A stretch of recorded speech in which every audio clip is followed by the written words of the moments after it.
இப்போ மணி heist season 2 episode 4. போன episode எங்க முடிஞ்சது? பெர்லின் மண்டேலயே நைரோபி ஒரு தட்டு பெண்களின் ஆட்டம் ஆரம்பிக்க போகுது ப்ரொஃபசர்ன்ற மாதிரி வில்லத்தனமா சொல்லியிருப்பா. அப்படியே வெளியே பார்த்தா டோக்கியோ வந்து கார்ல உட்கார வச்சு ஜெயிலுக்கு அமிச்சுக்கிட்டு இருக்காங்க.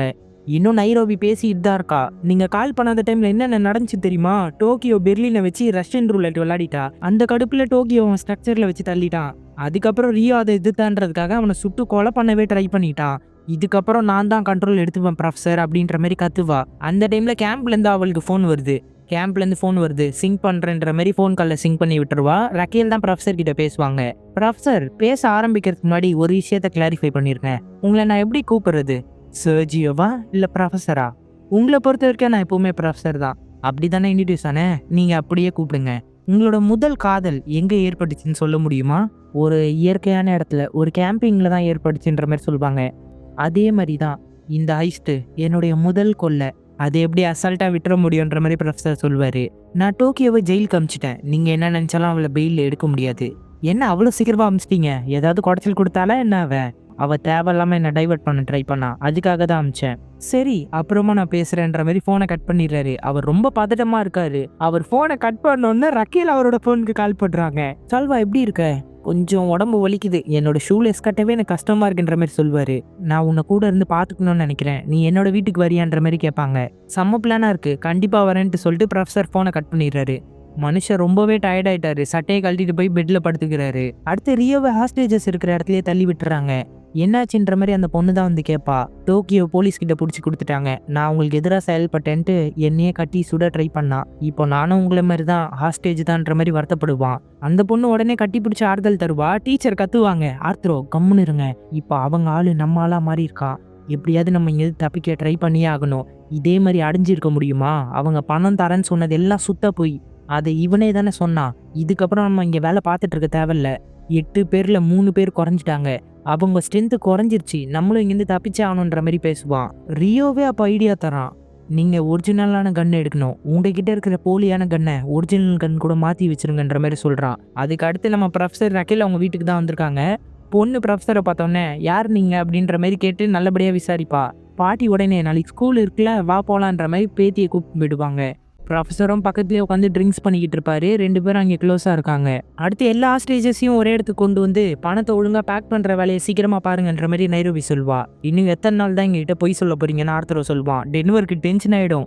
ஒழுங்காக தேவையில்லாமல் பேசுகிற வேலையை விட்டுடுறா, இல்லைனா சோறு கூட போட மாட்டேன்னு கற்றுப்பான்.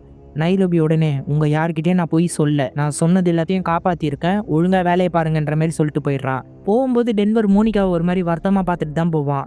இப்போ டென்வர் மோனிகாவை ஃபுல்லாகவே அவாய்ட் பண்ணிட்டான். இந்த பக்கம் பெர்லினுக்கு கட்டி போட்டுன்னு இருக்கும்போது நைரோபி வருவா.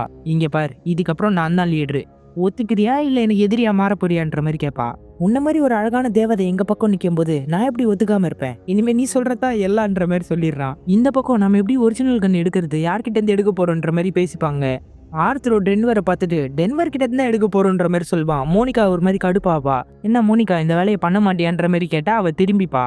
அவன் எல்லாத்தையும் பறிச்சிட்டான் என்கிட்ட இருந்து, என்னை ஏமாத்தி ஒன்னையும் அவன் எடுத்துக்கிட்டான். ஆனா இப்போ ஒன்னையும் அனாதையா விட்டு போயிட்டான்ல, அவன் தான் வாழ்க்கைன்ட்டு அவன் பின்னாடி போனேன். இப்போ பாத்தியா, அவனும் உன்னை தண்ணி தெளிச்சு விட்டுட்டான். இதுக்கப்புறம் நீ இந்த வேலையை பார்த்தா மனதான் நம்ம இங்கேருந்து தப்பிக்க முடியுன்ற மாதிரி பேசிக்கிட்டு இருப்பான். இந்த பக்கம் பிளான் செர்னோபில்னா என்ன சொல்லி தொலைடான்ற மாதிரி கேட்பாங்க. அது என்னன்னா ஒரு பெரிய ஏர் பலூன்ல பணத்தை ஃபில் பண்ணி பறக்க விட்டு அதை ஷூட் பண்றது தான். பல $1 மில்லியன் ரோட்ல கொட்டி கிடக்கும். அது ஒரு நல்ல பிளானான்ற மாதிரி டென்வர் கேட்பான். நைரோபி இல்ல, அது கரெக்டான பிளான் தான். மக்கள் நிறைய பேர் அந்த பணத்தை பொறுக்கும் போது நம்ம கரெக்டான டைம்ல எஸ்கேப் ஆயிடலான்ற மாதிரி சொல்லுவா. இந்த பிளான் நல்லா தான் இருக்குன்ற மாதிரி இங்கே யோசிச்சுக்கிட்டு இருப்பாங்க. ஆனா பணம் வந்து எக்ஸ்ட்ராவா அதுக்கு பிரிண்ட் பண்ணணும். இந்த பக்கம் மோனிகா வந்து ஒரு ரூமோட சாவி எடுத்து தரா. இவங்க கிட்ட டம்மி கன்னே இல்ல. அந்த டம்மி கன் எல்லாத்தையும் பேக்ல போட்டு ஒரு ஓரம் வச்சிருக்காங்க. ஆர்த்ரோ நான் போய் எடுத்துட்டு வரேன் தவழ்ந்து போவான். அந்த டைம்ல நைரோபி கதவை திறந்து அந்த பணத்தை பிரிண்ட் அடிக்கிறவரோட பேரை சொல்லி கூப்பிடுவாங்க. அவர் நைரோபி ரூம்க்கு வந்தோடனே எப்படியாவது மிஷினோட வேகத்தை அதிகப்படுத்துங்க, பணம் இன்னும் அதிகமாக பிரிண்ட் அடிக்கணுன்ற மாதிரி கேட்பாரு. சரி நான் எப்படி பண்ண முடியுதுன்ட்டு பார்க்குறேன்ற மாதிரி சொல்லிட்டு போறாரு. போகிற இடத்துல அந்த கன்னோட பேக் ஓப்பன் ஆகிருக்கிறத நோட் பண்ணிடுறாரு. ஒரு ஸ்லிப் எடுப்பாரு. கீழே தான் ஆர்த்தர் உட்காந்துக்கிட்டு இருப்பான். பாஸ் நீங்கள் என்ன பண்ணுறீங்க? இங்கே பாடுறா, என்னை நீ பார்த்ததையே மறந்துடு, ஒழுங்கு மரியாதை இங்கேருந்து கிளம்பி போயிடு. இல்லை நான் உங்களை பார்த்தது சொல்லி தான் ஆகணும், இல்லைனா என் உயிருக்கும் ஆபத்து. இங்க பாருடா, என் கையில கன் இருக்கு, இதை வச்சு சுட்டேன்னு வச்சுக்க நீ செத்துருவ, ஒழுங்கா இங்கேருந்து போ. பாஸ், அது டம்மி கண்ணுன்னு எனக்கு தெரியும் பாஸ், அதான் சிப்ப ஒழுங்காவே நீங்க போடலையேன்ற வேற சொல்லுவான். இங்க பார், அவங்க இங்கேருந்து போயிடுவாங்க, ஆனா கடைசியில நீ இந்த இடத்துக்கு தான் வந்தாகணும். நீ வேலை செய்யற ஒவ்வொரு நாளையும் நான் இங்க நரகமா மாத்திடுவேன். உனக்கு யூரின் இன்ஃபெக்ஷன் வேற இருக்குல்ல, உன்னை பாத்ரூமுக்கு கூட போக விடாம சாவடிப்பேன்டா நானு. உனக்கு 2 பொண்ணுங்க வேற, அப்புறம் உன்னைய வேலையை விட்டு தூக்கிட்டேன்னா உன் நிலைமை யோசிச்சு பாருன்ற மாதிரி ரொம்ப மோசமா மிரட்டுவாங்க. இதை கேட்டவுடனே அவர் அமைதியா நைரோபி கிட்ட போய் மிஷினோட வேகத்தை அதிகப்படுத்தலாம், ஆனா மிஷின் ஒரு 5 மணி நேரத்துக்கு ஒரு தடவை ஸ்டாப் ஆயிடும், அதை ரெடி பண்ண ஒரு 2 ஹவர்ஸ் எடுக்கும்ன்ற மாதிரி சொல்லுவாரு. இருந்தாலும் நமக்கு இதுல ஒரு லாபம் இருக்கு, மிஷினை ஒரு தடவை பிரேக் விட்டு ரன் பண்ணோம்னா நம்மளால அதிக பணத்தை பிரிண்ட் அடிக்க முடியும், அப்போ அந்த வேலையை ஒழுங்கா பாருங்கன்ற மாதிரி சொல்லி அமுச்சு விட்டுறா. இந்த பக்கம் அவன் தவழ்ந்து போய் எப்படியோ டம்மி கண்ணை கொண்டு வந்துட்டான். இதுக்கப்புறம் கண்ணை மாத்துறது தான் இவங்களோட பிளானு.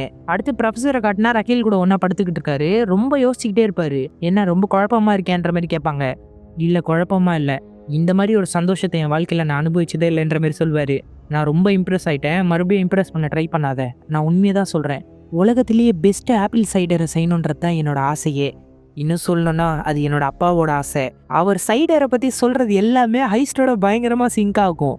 அதுக்காக நான் ரொம்ப ரிசர்ச் பண்ணேன், நிறைய படித்தேன், நிறைய அனலைஸ் பண்ணேன். என் வாழ்க்கையில நாள் கணக்கா, மாச கணக்கா, இல்ல வருஷ கணக்கா நான் அதுக்காக உழைச்சேன்.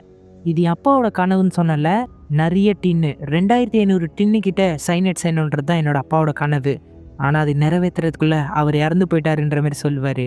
உன் அப்பா கனவு ரொம்ப பெருசா இருக்கு, இதுல ஒரு பாதியை மட்டும் நிறைவேற்றேன், அதுக்கப்புறமா உன்னோட கனவு நீ பார்க்கலான்ற மாதிரி சொல்லுவாங்க. இதை கேட்டோன்னா ப்ரொஃபஸர் நம்ம இங்கேருந்து போயிடலாமான்ற மாதிரி கூப்பிடுவாரு. எங்க போலான்ற?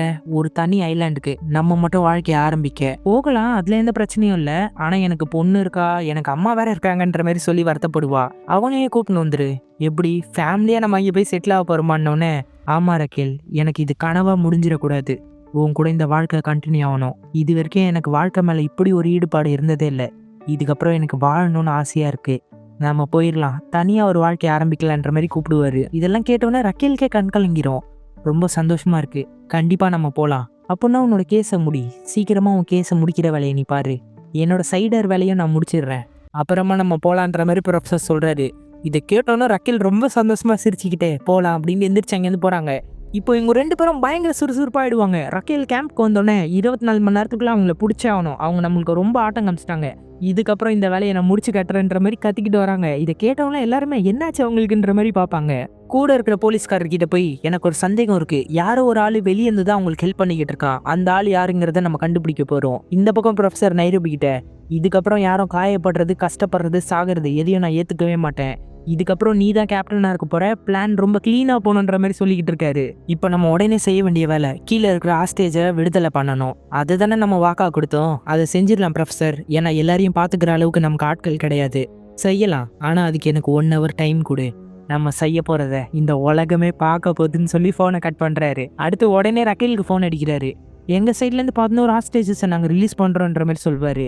என்ன கேட்கவே ஆச்சரியமா இருக்கு.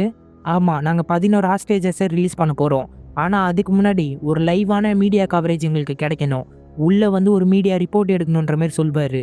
எப்படி உயிரை பணமே வச்சு நான் 2 பேரை உள்ள அனுப்புறதுன்ற மாதிரி கேட்பாங்க. இப்போ ஏற்பட்ட நியூஸை கவர் பண்ண எந்த மீடியாவாக இருந்தாலும் அடிச்சுக்கிட்டு வரோம், நீங்க யாரையும் ஃபோர்ஸ் பண்ண வேணாம், உள்ள வரணும்னு நினைக்கிறவங்க வந்தா போதுன்ற மாதிரி ஃபோனை கட் பண்ணிடுறாரு. அதுக்கடுத்து இவங்க மீட்டிங் போட்ட ஒரு விஷயத்த காட்டுறாங்க. ப்ரொஃபஸர் மறுபடியும் ஒரு ஃபுட்பால் டீமை வந்து எக்ஸ்பிளைனுக்காக எடுத்துக்கிறாரு. மறுபடியும் ஃபுட்பாலான்ட்டு சலிச்சுப்பாங்க. 2 டீம் இருக்கு, 2 டீம்ல நீங்க எந்த டீமுக்கு சப்போர்ட் பண்ணுவீங்கன்னு எல்லாருமே ஒரு டீமோட பேரை சொல்லுவாங்க. இதை வந்து நம்மளுடைய ஒரு விளையாட்டோட கூட கம்பேர் பண்ணி பார்க்கலாம், அது என்ன விளையாட்டுன்ட்டு நீங்களே கமெண்ட்ல சொல்லிடுங்க. இப்போ ஒரு டீம் ஜெயிக்குது, இன்னொரு டீம் தோத்துக்கிட்டே இருக்கு, நீங்க யாருக்கு சப்போர்ட் பண்ணுவீங்க? அங்க இருக்கிறதுல பாதி பேருக்கு மேல தோக்குற டீமை சொல்லுவாங்க, ஒருத்தர் 2 பேர் ஜெயிக்கிற டீமை சொல்லுவாங்க. இதை நோட் பண்ணீங்களா?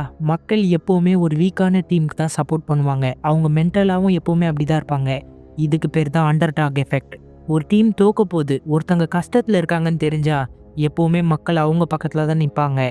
நமக்கு அப்படி ஒரு சூழ்நிலை ஏற்பாடும், நம்மளுடைய கஷ்டத்தையும் நம்மளோட வேதனையும் இந்த மக்களுக்கு நம்ம காட்டணும், அப்போ கண்டிப்பா மக்கள் நம்மளை ஹீரோஸா தான் பார்ப்பாங்கன்ற மாதிரி ப்ரொஃபஸர் சொல்லியிருப்பாரு. அடுத்து நைரோபிங்க நம்மளோட அடுத்த பிளான் எக்ஸிக்யூட் ஆக போகுது.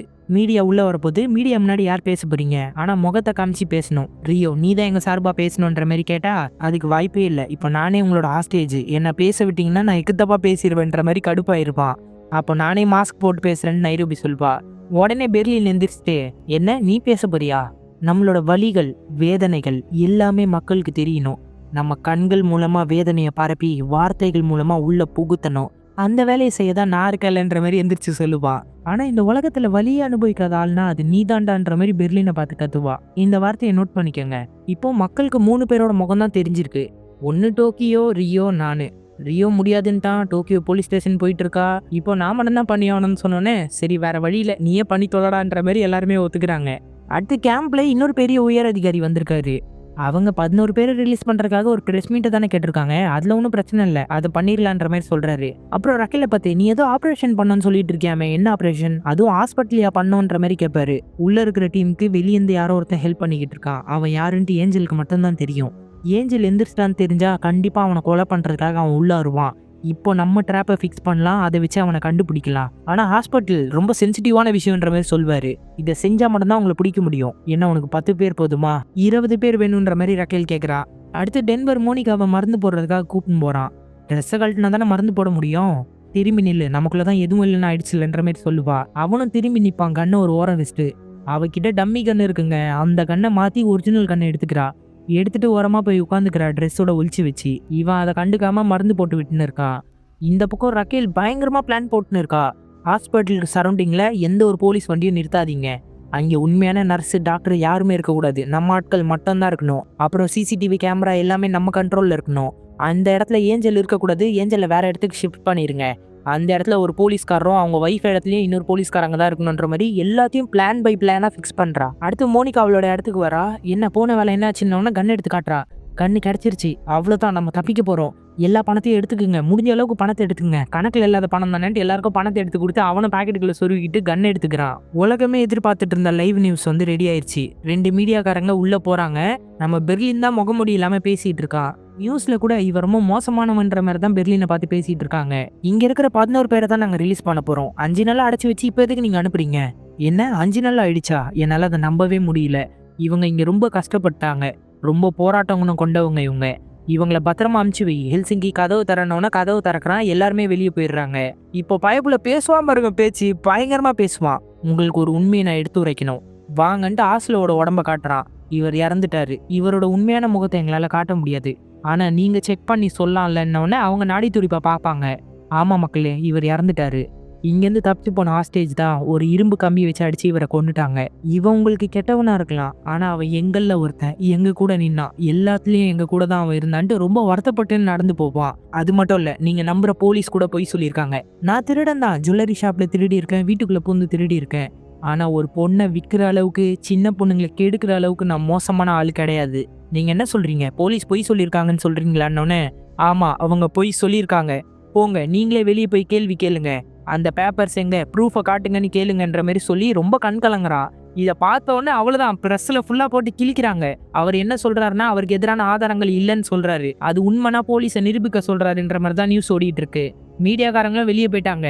அந்த நியூஸை பார்க்கும்போதே ப்ரொஃபஸர் இன்னொரு நியூஸையும் பார்க்குறாரு, ஏஞ்சல் இந்த மாதிரி கண்ணை முழிச்சிட்டான்ட்டு. அதை பார்த்தோன்னா மனுஷன் கொஞ்சம் பதட்டமாயிருது. உடனே ராயல் மென்ட்ல இருக்கிறவங்களுக்கு ஃபோன் பண்ணோன்னே நைரோபி தான் பேசுறா. ஒரு முக்கியமான விஷயத்த ரியோ கிட்ட சொல்லு, டோக்கியோவை காப்பாற்றி நான் உள்ள அமைச்சிருப்பேன். இதை தானே ப்ரொஃபஸர் நான் உங்ககிட்ட எதிர்பார்த்தேன். அப்புறம் பெர்லின் கிட்ட போன கொடுன்னொன்னே பெர்லின் கிட்ட போன கொடுத்துட்டு போயிடுறா. ஏஞ்சல் முழிச்சிட்டான். இது பார்த்தா ட்ராப் மாதிரி தெரியுது, எவ்வளோ படத்தில் நம்ம பார்த்துருப்போம். உன்னை பிடிக்கிறதுக்காக அவங்க வச்ச ட்ராப் தான் இது. ஆனால் 90% தான் அதுக்கு வாய்ப்பு இருக்குன்னு நான் நினைக்கிறேன். இல்லை 99% வாய்ப்பு இருக்குன்ற மாதிரி பெர்லின் சொல்லுவான். 1% இருந்தாலும் அதை விட்டுடலாமா என்ன? அது ட்ராப்பா இல்லையன்றதை கண்டுபிடி. அது ட்ராப்பாக இருந்தால் என்னை பிடிக்க இங்கே 50 போலீஸ் காத்துக்கிட்டு இருக்கோம். நல்லா யோசி சஜியோ, ஹாஸ்பிட்டலில் தான் உன் வாழ்க்கையில் அதிக காலம் கழிச்சிருக்க. எப்படி எல்லாரையும் ஏமாத்துவ நீ? எல்லாரையும் டிஸ்ட்ராக்ட் பண்ணணும் அப்படின்ற மாதிரி மனுஷன் செஸ் விளையாடுறாரு. இதோட சீசன் 2ஓட எபிசோட் 4ஐயும் முடிக்கிறாங்க. ஸோ இது வரைக்கும் நம்ம சேனலை சப்ஸ்கிரைப் பண்ணாமல் பார்த்துட்டு இருந்தீங்கன்னா சப்ஸ்கிரைப் பண்ணிக்கோங்க. சோஷியல் மீடியாவில் நம்மளை ஃபாலோ பண்ணாதவங்க டிஸ்கிரிப்ஷனில் லிங்க் கொடுத்துருக்கேன், அதை யூஸ் பண்ணி ஃபாலோ பண்ணிக்கோங்க. தேங்க்யூ.